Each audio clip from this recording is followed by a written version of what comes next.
Hello friends, आज की इस वीडियो में हम देखेंगे कि हम C++ में क्लास के हेल्प से कैसे प्रोग्राम बनाते हैं। तो हम जो प्रोग्राम बनाएंगे उसमें हम क्लास यूज करेंगे, ठीक है ना।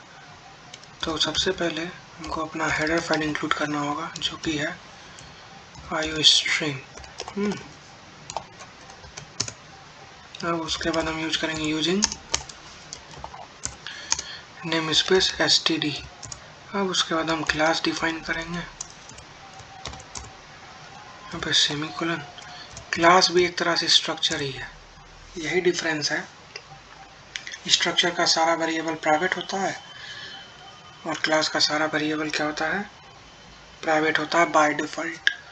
अगर हमको उसको पब्लिकली एक्सेस करना है तो उसके लिए हमको पब्लिक एक्सेस स्पेसिफायर यूज करना होगा उस डेटा के ऊपर। तो वो उसको ये दर्शाता है कि हम इस वेरिएबल को, ये वेरिएबल हमारा पब्लिक है, इसको हम कहीं से भी एक्सेस कर सकते हैं, ठीक है ना। चलिए, तो अभी हम कंस्ट्रक्टर का बात करेंगे। जैसे क्लास है तो क्लास का कुछ नाम भी होगा। जैसे हमारे क्लास का नाम है एम्प्लॉय, एक एम्प्लॉय नाम का क्लास है, ठीक। और इस क्लास के अंदर क्या है, एक तो हमारा कंस्ट्रक्टर है। कंस्ट्रक्टर मतलब क्या, कंस्ट्रक्टर वैसे ऑब्जेक्ट को कहते हैं, जब भी हम ऑब्जेक्ट क्रिएट करेंगे ना तो कंस्ट्रक्टर भी एक तरह का फंक्शन ही है, यही डिफरेंस है। जैसे फंक्शन को हमको, फंक्शन का कोड को एग्जीक्यूट कराने के लिए उस फंक्शन को कॉल करना होता है, ठीक है। लेकिन क्लास में ऐसा, ये कंस्ट्रक्टर में ऐसा नहीं होता है। जैसे ही हम ऑब्जेक्ट क्रिएट करेंगे हमारा कंस्ट्रक्टर ऑटोमेटिकली कॉल हो जाता है। जैसे C++ में अगर हम क्लास का नाम लिख के कुछ पैरेंथेसिस दे के इसके बॉडी में कुछ लिख देते हैं, सी आउट वेलकम एम्प्लॉय, ठीक है ना। उसके बाद सेमीकोलन, तो ये हमारा क्लास का कंस्ट्रक्टर हो गया। अगर हम इसके हिसाब से इसी के नाम का ऑब्जेक्ट क्रिएट करते हैं तो वो कैसे होगा, मेन में हम लिख दिए सिंपली एम्प्लॉय ई। अब इसको अगर हम रन करेंगे ना तो जो कंस्ट्रक्टर है एम्प्लॉय नाम का, ये ऑटोमेटिकली कॉल हो जाएगा। तो हमारा आउटपुट आएगा welcome employ. Okay, employ is private, sorry. अच्छा, हम तो एक चीज़ आपको बताना ही भूल गए। सब क्लास के अंदर जो भी, ये हम क्लास के अंदर जो एम्प्लॉय नाम का फंक्शन क्रिएट किए जो कि कंस्ट्रक्टर है, इसके ऊपर अगर हम इसका एक्सेस स्पेसिफायर पब्लिक नहीं लिखेंगे तो हम इसको बाहर एक्सेस नहीं कर सकते। तो पब्लिक एक्सेस स्पेसिफायर लगाना मोस्ट इम्पॉर्टेंट पार्ट है। वेलकम एम्प्लॉय प्रिंट हो गया हमारा, ठीक है। तो इसी सिर्फ एक ही ऑब्जेक्ट के लिए एग्जीक्यूट नहीं होगा, जितना ऑब्जेक्ट हम क्रिएट करेंगे उतना बार ये सी आउट, ये जो एम्प्लॉय नाम का कंस्ट्रक्टर, ये कॉल होता ही रहेगा, होता ही रहेगा, होता ही रहेगा, ठीक है ना। अगर हम एक और नाम, और क्या होता है फिर, एक और होता है कंस्ट्रक्टर में, कौन क्या बोलते हैं, कंस्ट्रक्टर में कॉन्सेप्ट होता है, उसको कहते हैं हम कंस्ट्रक्टर ओवरलोडिंग। ये भी एम्प्लॉय है, ये कंस्ट्रक्टर का भी नाम एम्प्लॉय है, इस कंस्ट्रक्टर का भी नाम एम्प्लॉय है। ओनली डिफरेंस है इसके आर्ग्यूमेंट्स में, ठीक है। जैसे हम पब्लिक के अंदर दो वेरिएबल डिक्लेयर करते हैं, इंट एक्स और वाई। अब हमको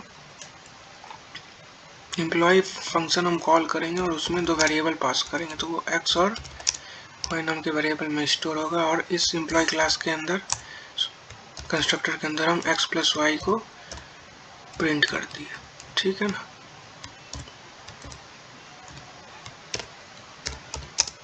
सम is X plus Y.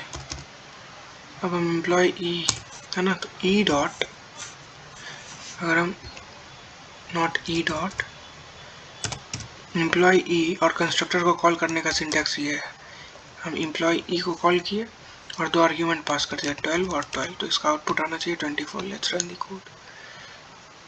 Okay, some is 24।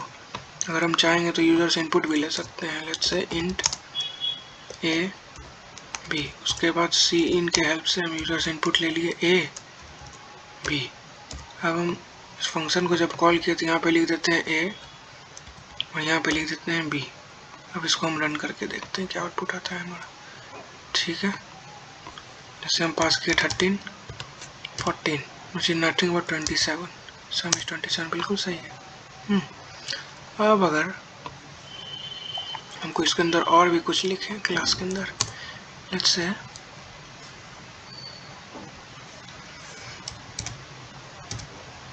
हम एक से ज़्यादा कंस्ट्रक्टर भी कॉल कर सकते हैं, बना सकते हैं इस क्लास के अंदर।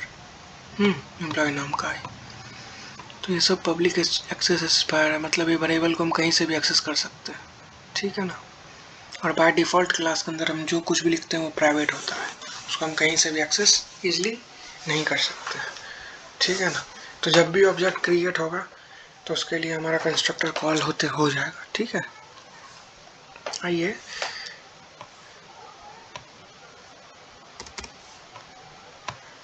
इसको कमेंट आउट कर देते हैं और हम कुछ और प्रोग्रामिंग प्रॉब्लम देखते हैं। लेट्स से हमारे पास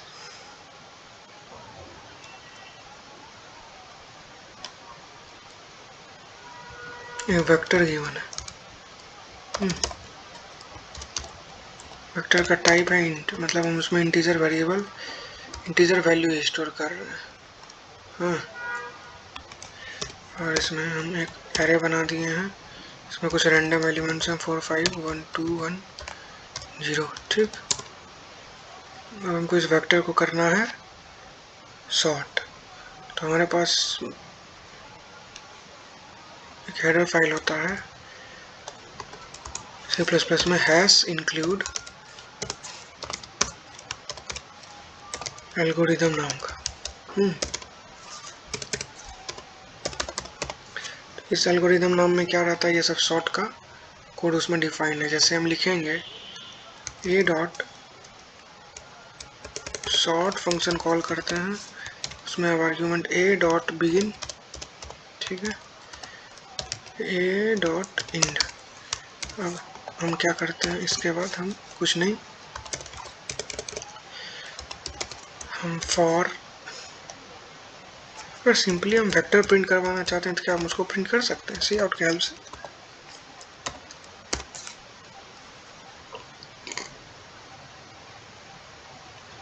वेक्टर वाज नॉट डिस, अच्छा वेक्टर इंक्लूड भी तो करना होगा, वेक्टर यूज कर रहे हैं, इंक्लूड वेक्टर।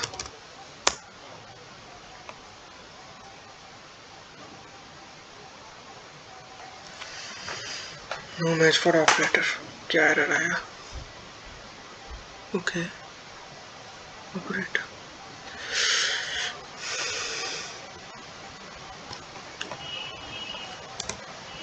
फॉर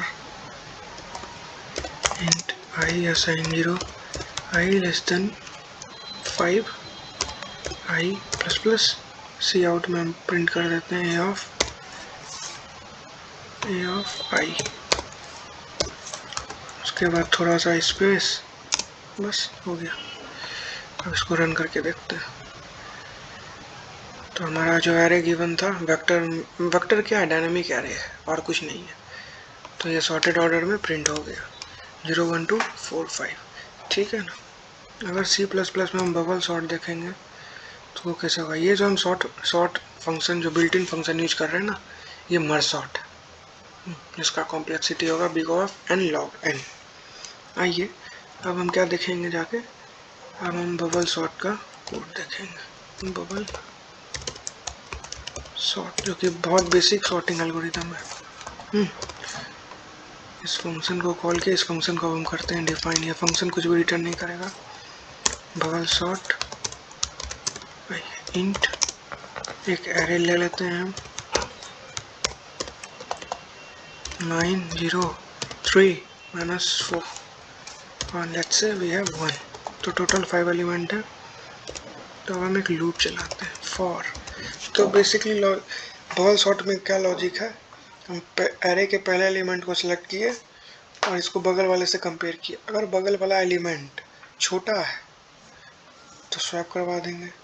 इसी तरह से हमारा कंडीशन चलते रहेगा। ठीक है, तो जितना नंबर है ना, कितने एलिमेंट है, 5 है तो 4 बार तो हमारा